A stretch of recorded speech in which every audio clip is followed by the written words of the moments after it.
আসসালামু আলাইকুম সবাইকে। আমি মুজাহিদ হাসান। আজকের এই ভিডিওতে আমি আমার তৈরি করা একটি সাইবার সিকিউরিটি প্রজেক্ট দেখাবো, যার নাম হচ্ছে নেটওয়ার্ক প্যাকেট স্নিফার টুল। এই টুলটি পাইথন এবং কালি লিনাক্স ব্যবহার করে তৈরি করা হয়েছে।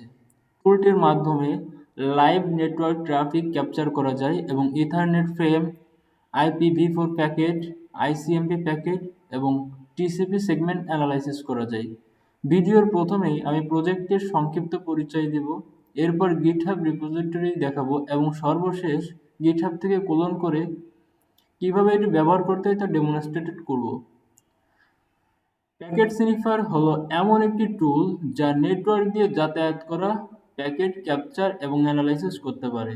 এই প্রজেক্টে আমি পাইথন রক সকেট ব্যবহার করেছি। প্রজেক্টের মাধ্যমে আমি ethernet header, Mac address, IPv4 header, ICMP packet এবং TCP সেগমেন্ট পার্স করতে পেরেছি। এই সব কিছু দেখানোর জন্য আমি আমার গিটহাবে চলে যাব। তো আমি আমার গিটহাবে যাওয়ার জন্য mujahidhasan.com লিখলাম, এখানে কন্ট্যাক্ট পেজে ক্লিক করলাম। কন্ট্যাক্ট পেজে ক্লিক করলে আমার যে কন্ট্যাক্ট বিভিন্ন প্রসেস আমাকে রিচ করতে পারবেন। এখানে লিঙ্কডইন, গিটহাব অনেক কিছু আছে, তো আমি গিটহাবের পরে ক্লিক করলাম। গিটহাবের পরে ক্লিক করার পর আমাকে আমার গিটহাব প্রোফাইলে নিয়ে যাচ্ছে। এই প্রোফাইলে গেলে আপনারা আমার প্রজেক্টে দেখতে পারবেন এবং সেখান থেকে গিট ক্লোন করে নিজেরা ইউজ করতে পারবেন নিজের কালি লিনাক্স অথবা অ্যাটাকার মেশিনে। এর জন্য আমি রিপোজিটরি থেকে নেটওয়ার্ক প্যাকেট স্নিফারে ক্লিক করলাম, যেহেতু আমি এই টুলটা পাবলিশ করে রেখেছি।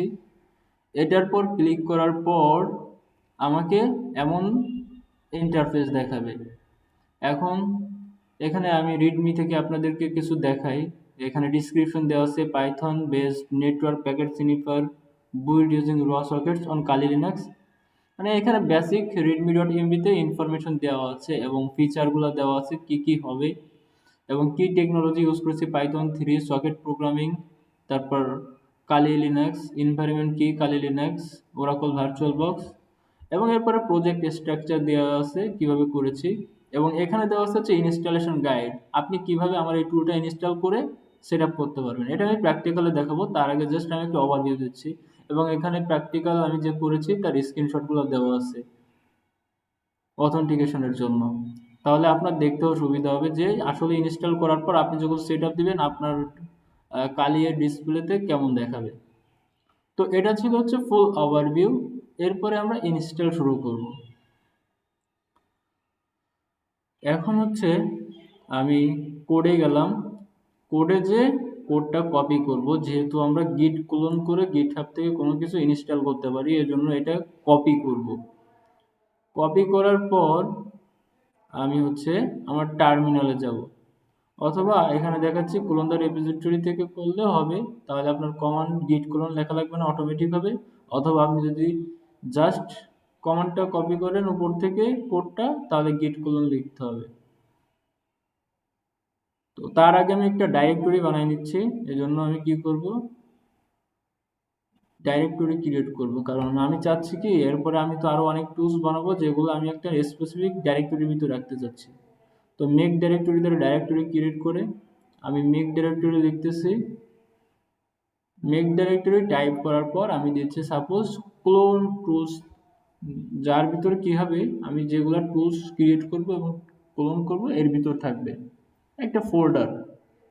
কিন্তু একটা ভুল হচ্ছে, যখন আপনি মেক ডাইরেক্টরি কোলন টুলস লিখলেন, কোলন এবং টুলস দুইটা আলাদা আলাদা, তো ডাইরেক্টরি ক্রিয়েট হবে শুধু কোলনের নামে, পরের টুকু আর নেবে না, কারণ এর ভিতরে স্পেস আছে আর স্পেস থাকলে সেটা বিবেচিত হয় না এর আন্ডারে। তো আমি এখানে স্পেস কেটে দিব এবং কোলন টুলস দিব, তাহলে যদি এলএস দিই তাহলে দেখতে পাচ্ছেন কোলন টুলস নামে ক্রিয়েট হয়েছে। এখন আমি আগে যে কোলন করছিলাম একটা গিটহাব ফোল্ডার, সেটা রিমুভ করব। তো কোনো ফোল্ডার রিমুভ করার জন্য rm স্পেস -r এবং সেই ফোল্ডার নেম যদি দিই তাহলে এটা রিমুভ হয়ে যাবে। ওকে, রিমুভ হয়ে যাচ্ছে। এবার দেখতে পাচ্ছি কোলন টুলস আছে। এখন হচ্ছে আমাদের পালা হচ্ছে চেঞ্জ কোলন টুলসের ভিতর যাব এবং কোলন টুলসের ভিতর গিট কোলন করব। পেস্ট করে দিব যে কোড এবং গিট কোলন, এটা হচ্ছে কমান্ড বা সিনট্যাক্স, এটা দিলে ইনস্টলেশন শুরু হয়ে যাবে। এটা দিয়ে এন্টার প্রেস করব, তাহলে আমাদের টুলসটা ইনস্টল হওয়া শুরু করবে এবং হয়ে গেছে। এবার আরেকটা কমান্ড হচ্ছে change directory network packet sniffer, অর্থাৎ আমি যে টুলের নাম দিয়েছিলাম সেটা দিচ্ছি। তাহলে আমার টুলটা দেখতেছি সুন্দরভাবে ইনস্টল হয়ে গেছে এবং আমি টুলের কাছে আছি। এখন একটা কমান্ড চালাবো হচ্ছে sudo python3 sniffer.py। এটা দিলে আমাদের হচ্ছে প্যাকেট স্নিফিং শুরু হয়ে যাবে। তো sniffer.py python3 sudo python3 sniffer.py, হ্যাঁ, এটা দিলে আমাদের প্যাকেট স্নিফিং শুরু হয়ে যাবে। এখন আমি কিছু ব্রাউজ করি না, জন্য প্যাকেট আসেনি, কিন্তু যখন এখানে ব্রাউজ করব, সাপোজ আমি এখানে লিখতেছি হচ্ছে ব্রাউজারে মুজাহিদ হাসান সাইবার সেক।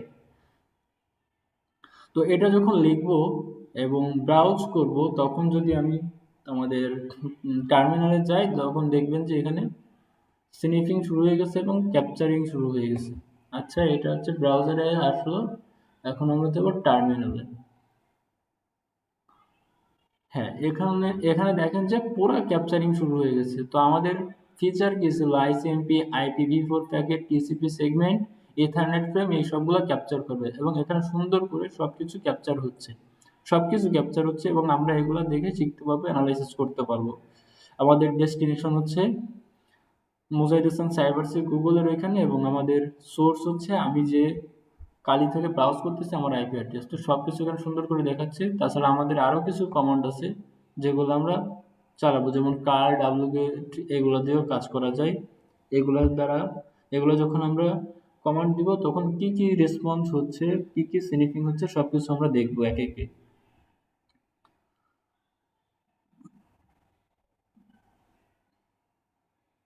এরপর যদি আমরা যাই কমান্ডে এবং নতুন কিছু দিই, তাহলে আরেকটা টার্মিনালে যদি আরেকটা কমান্ড চালাই, কার আই musaidhosen.com, তাহলেও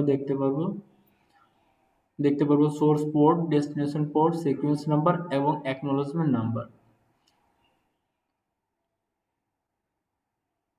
এই প্রজেক্ট থেকে আমি পাইথন সকেট প্রোগ্রামিং, র socket programming, ethernet frame analysis, IPv4 packet analysis, ICMP analysis এবং TCP সেগমেন্ট অ্যানালাইসিস সম্পর্কে প্র্যাকটিক্যাল নলেজ অর্জন করেছি।